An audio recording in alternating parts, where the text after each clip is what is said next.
The spotlight on Meghan Markle was already hot. Now it's intense after her engagement to Prince Harry. The transition that catapulted Meghan Markle to be the Duchess of Sussex involves a narrative built on determination, resilience, and an extraordinary turn of destiny that propelled her from Hollywood to British royalty.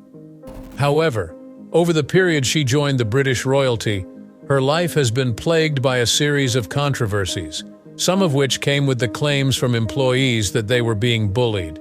But in a swift turn of events, a former bodyguard has come forward with some revealing details, giving more insight into the whole issue. Tag along with us as we let you into the details of this revelation. On August 4, 1981, Rachel Meghan Markle was born in Los Angeles, California, and Meghan grew up in a multicultural family unit with an African-American mother, Doria Ragland, and Dutch-Irish heritage represented by her father, Thomas Markle. This rich heritage went a long way in shaping Meghan's worldview and her work as an advocate later in life. As a child, Meghan was very inclined towards creativity and had an innate fondness for narration. Early exposure to Hollywood came to her through her father, who was a lighting director himself, and he would bring her on the television sets, sparking her interest in the industry. Meghan pursued her education at Northwestern University, where she double-majored in theater and international studies. The time she spent at Northwestern developed not only her acting talent, but also her interest in international affairs, a combination that would later define her public persona. Upon graduation, Meghan then tried to break into Hollywood, which is a terribly competitive industry. She started her professional career with guest roles in TV series such as General Hospital, Century City, and CSI NY. However, these initial roles did not make the journey to stardom an easy one. Meghan was a victim of typecasting due to her mixed race.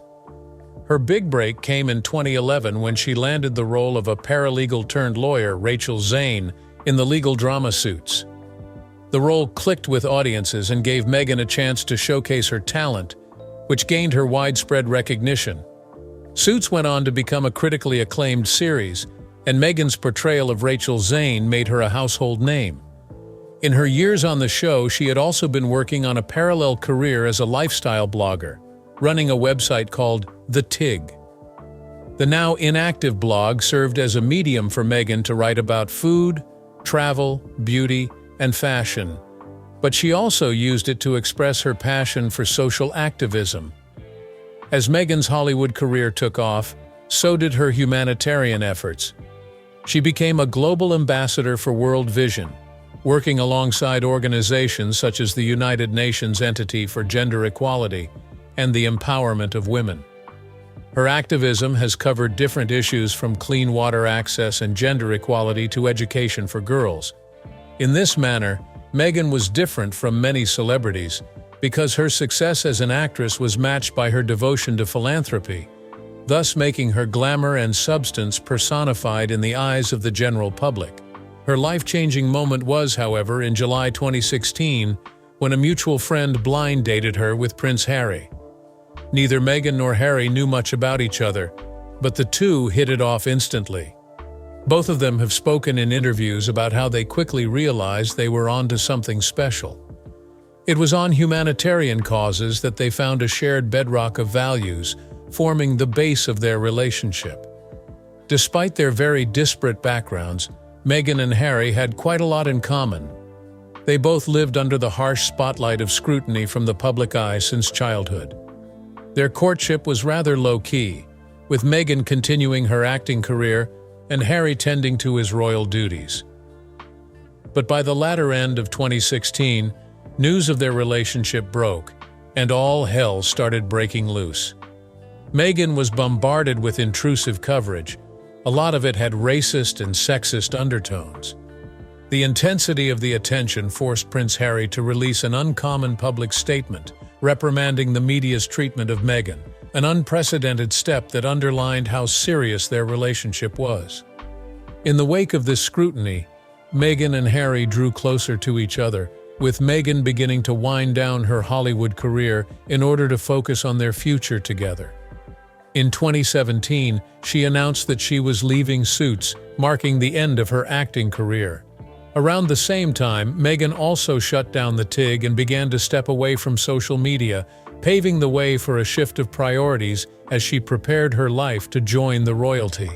The engagement of Meghan and Harry, announced on November 27, 2017, was a fairy tale marriage that everybody talked about. The couple made the revelation that the proposal happened one evening when they were just roasting chicken at their home in Nottingham Cottage.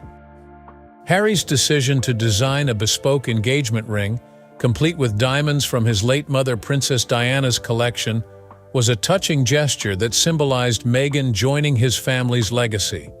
The engagement was highly celebrated, and Meghan's warmth and charisma shone during her first official appearances as Harry's fiancée. In the months leading up to their wedding, Meghan went on a crash course of learning about royal protocol and doing charity work in preparation for her new role within the British royal family. Their wedding at St. George's Chapel, Windsor Castle, on the 19th of May 2018, was transmitted worldwide and viewed by an estimated millions across the world. Meghan became the first biracial woman to ever marry into the British monarchy, a milestone deeply rooted in the hearts and minds of the whole world. The ceremony infused Meghan and Harry's modernity into the traditional, from a stirring sermon by Bishop Michael Curry to a gospel choir. Following the wedding, Meghan and Harry were known as the Duke and Duchess of Sussex. She made sure her entrance into the royal circle was noticed when she continued her passion for helping causes related to mental health, women's empowerment, and social justice. In addition, Meghan and Harry went on to many different royal engagements. Their first was to represent the monarchy in the UK and overseas. The dream wedding came with a nightmare as they had to confront non-stop media intrusion and strain inside the royal establishment. Meghan's has been a deeply personal journey from Hollywood to royalty, both success stories despite her turbulent life and growth.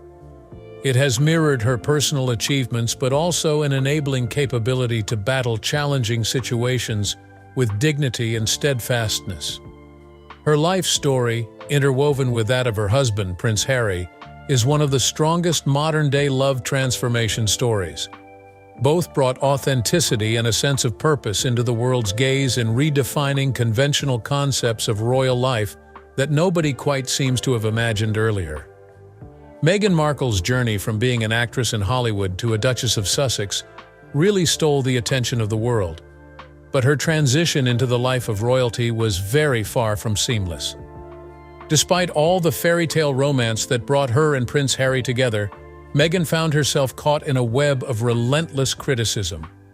The basis of this criticism varied and included her race, her career, and her perceived inability to be a full participant in her new life as a member of the British royal family.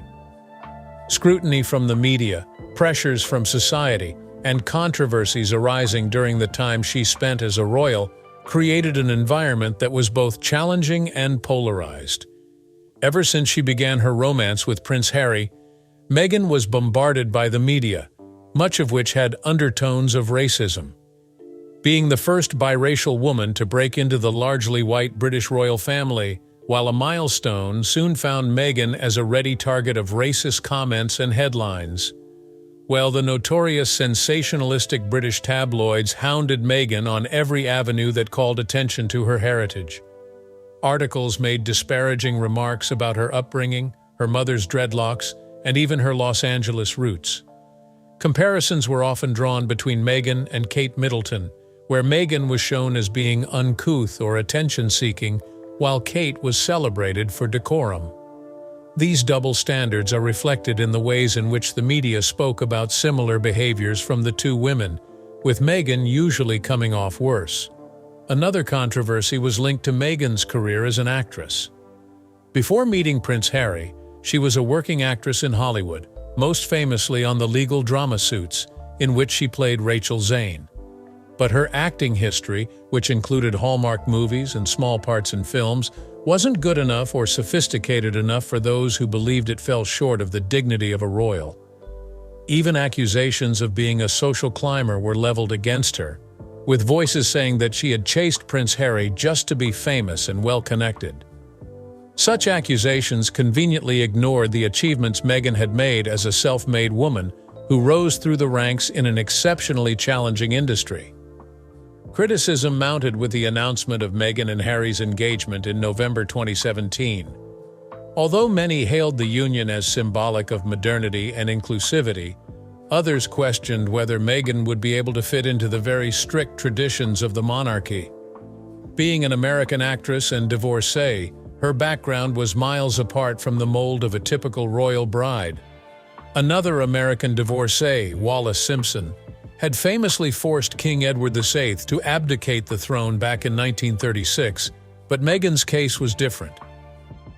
Following the May 2018 marriage of Meghan to Prince Harry, people watched her every move with the keenest interest. Some of the untraditional things she did in her transition into life as royalty caused a stir. Meghan took criticism for modernizing her role as a royal. Many claim that she chose to modernize it rather than continuing to respect the traditions behind it. A good example is her holding a baby shower for her son Archie, something seen by many more as an American custom than British. Her penchant for wearing outfits that broke royal dress codes, such as off-the-shoulder dresses or casual attire to public events, always made it to the news.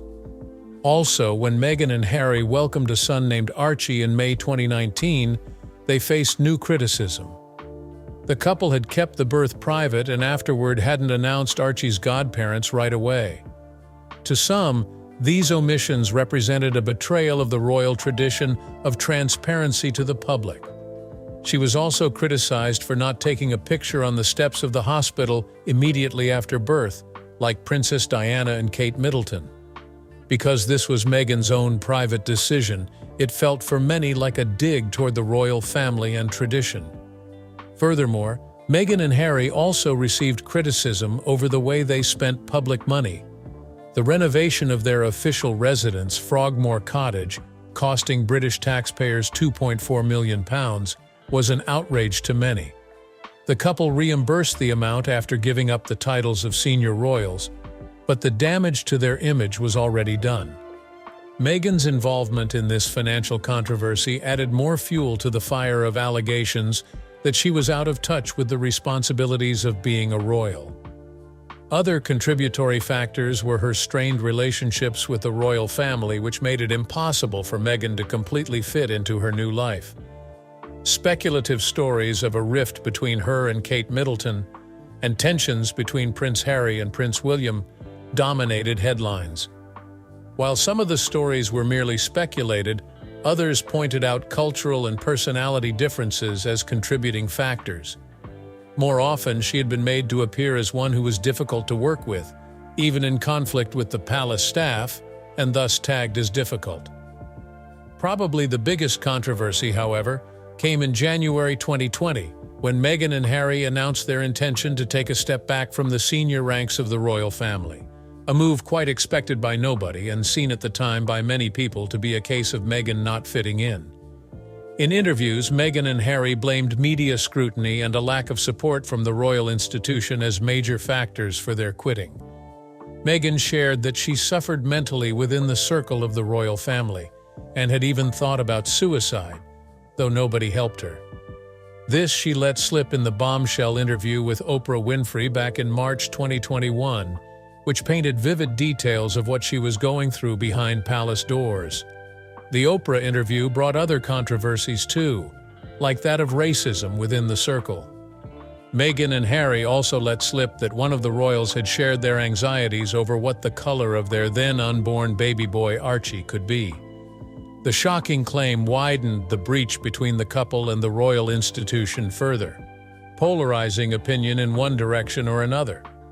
Though to some, Meghan and Harry appeared brave for having spoken up, others saw them as damaging the monarchy.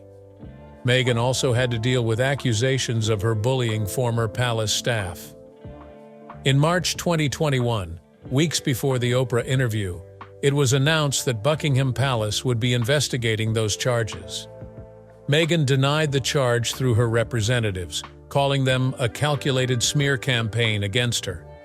The timing of the accusations, along with Meghan's own mental health, underlined how complex and inhospitable the atmosphere as a royal was for Meghan.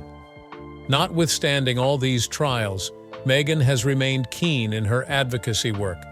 Harry and Meghan stepped back from active duty as members of the British royal family and headed for California, where they founded the non-profit Archewell. Meghan also kept on with her strong messages of women's empowerment, mental health awareness, and climate change by using her platform to make massive changes. But even outside of the royal circle too, she's still seen as a polarizing figure.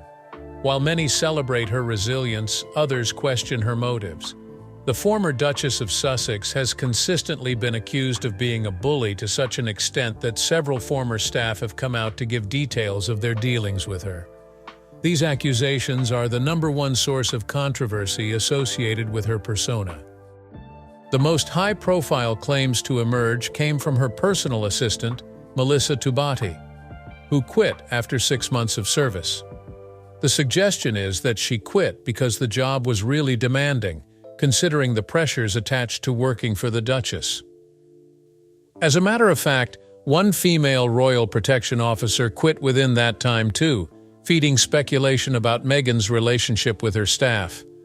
Others included Samantha Cohen, who has nearly 2 decades of service to the royal household and worked as the Duke and Duchess's private secretary.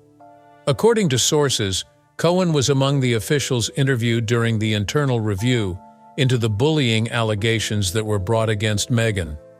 The high turnover of Meghan's staff was not peculiar to her time in the royal household. Even well into her moving to the United States and founding the Archewell Foundation, that trend continued. Most prominently, the couple's chief of staff, Josh Kettler, resigned after a relatively short period. According to reports, Kettler felt uncomfortable with some aspects of the role, and the decision to part ways was by mutual consent. Worse still, the company reportedly lost 18 employees. Such a big number would certainly raise eyebrows about the working climate and leadership within the company. Sources described Meghan as unbearable, indicating that her managerial ways could have been part of the reasons such a large group of employees chose to move out of the company. Despite these, Meghan has denied all allegations. Her representatives have said that she wouldn't be deterred from continuing her work and remain focused on her philanthropic work. However, with the persistence of these, it has become quite hard to shake off these negative perceptions about her.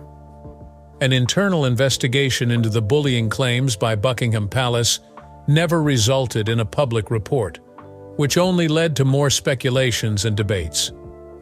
Although several sources have indicated that Meghan now feels vindicated, given no concrete findings, others maintain the lack of clarity has kept the issue unclear to the masses. The sustained scrutiny does, though, seem to have had some other effects on the work Meghan does. Reportedly, she had an uphill climb in trying to hire senior-level employees. From that reaction, it seems people don't want to work amidst such controversy over these bullying claims. This has just thrown a challenge toward expansion and management at various projects, including the Archewell Foundation.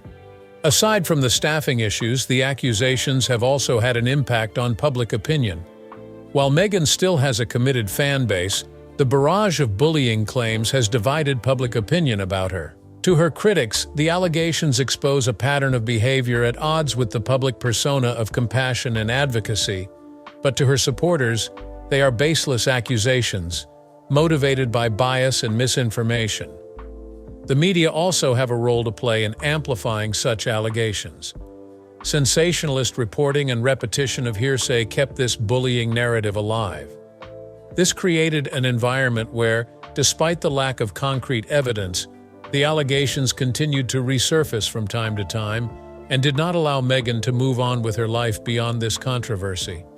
Overall, the whole situation was overwhelming for the family, and they sought to change the narrative.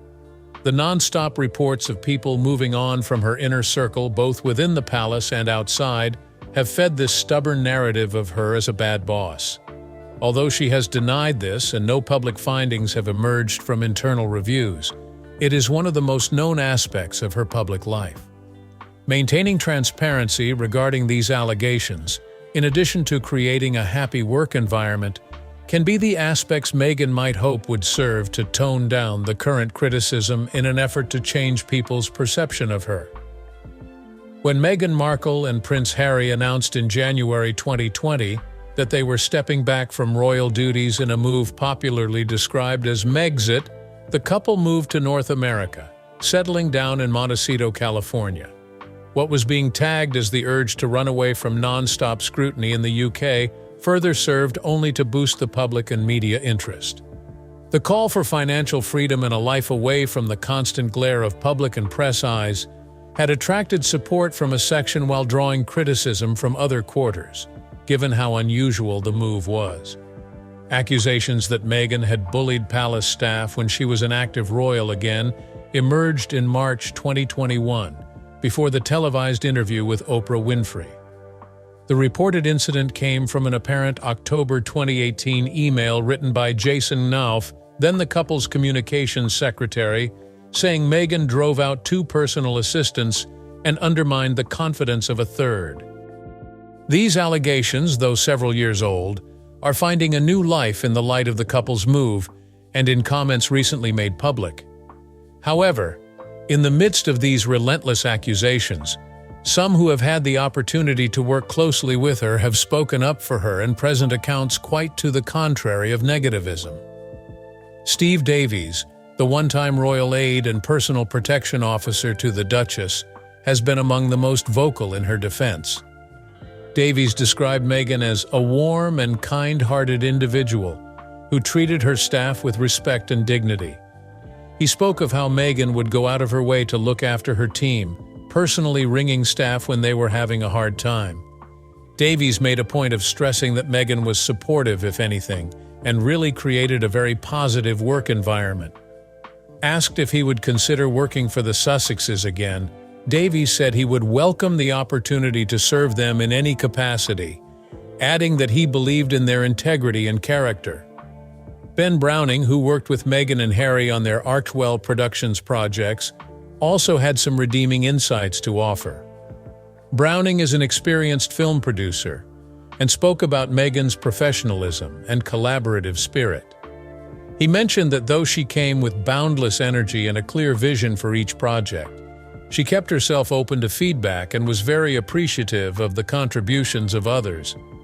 Browning added that Meghan is deeply committed to creating content meant to inspire and uplift, all reflective of her commitment to meaningful storytelling. He cited the level of her work ethic, combining creative ambition with real empathy for the people she was working with. Another opposing perspective to these charges of bullying comes from Catherine St. Laurent, the former chief of staff, who was then the executive director of the Archewell Foundation.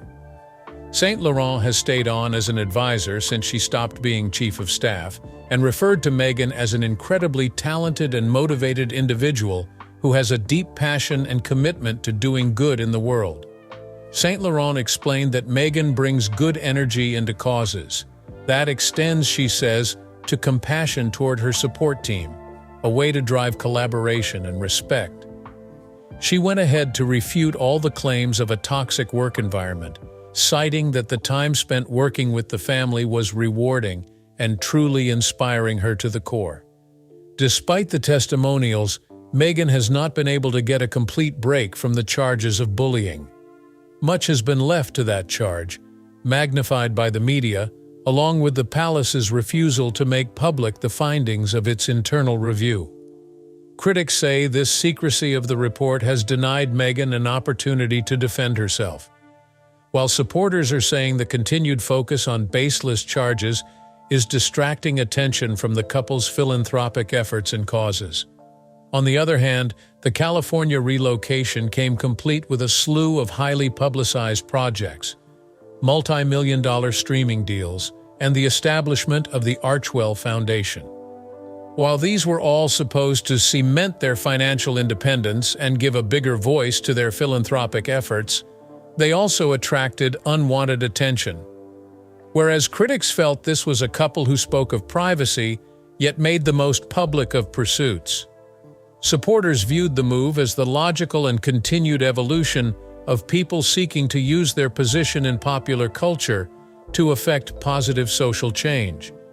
In interviews, Meghan and Harry speak of a lack of support or understanding from within the institution, giving very candid insight into how the unending media scrutiny is taking its toll on their mental health and personal relationships. This evoked both sympathy and skepticism in equal measure, further polarizing public opinion. This move also dragged the couple into a personal fight for their lives, including against the paparazzi and the press. These further illustrate complications in living a public life, yet desiring personal boundaries. One talking point could be the constant tension there would be between the urge for privacy and the public interest in the couple's lives. In particular, since they have gone away to the States, constant and relentless attacks have not stopped. It's a pity that despite the very best efforts of Steve Davies, Ben Browning, and Catherine St. Laurent to cushion Meghan's character and her leadership against this criticism, this quite frankly will not let up anytime soon. The media portrayal combined with the citizen opinion and measures taken in each case offers a combination that's endless. To Meghan and Harry, forging their way outside the constraints of royal life, the challenge will be balancing public roles with personal values as they try to redefine themselves amidst constant controversy. Since stepping away from their royal duties at the beginning of 2020, Meghan Markle and Prince Harry have been piecing together their new life in California. Of course, the road so far has thrown in some familial duties with high-profile projects. The couple lives in affluent Montecito outside Santa Barbara, where life has definitely settled into something much quieter. It thus is a place where their children, Archie Harrison and Lilibet Diana, will grow up in a cool environment and at the same time function as a hub for business and philanthropy. Perhaps the most newsworthy story about them in post-royal status has been the expansion of their family.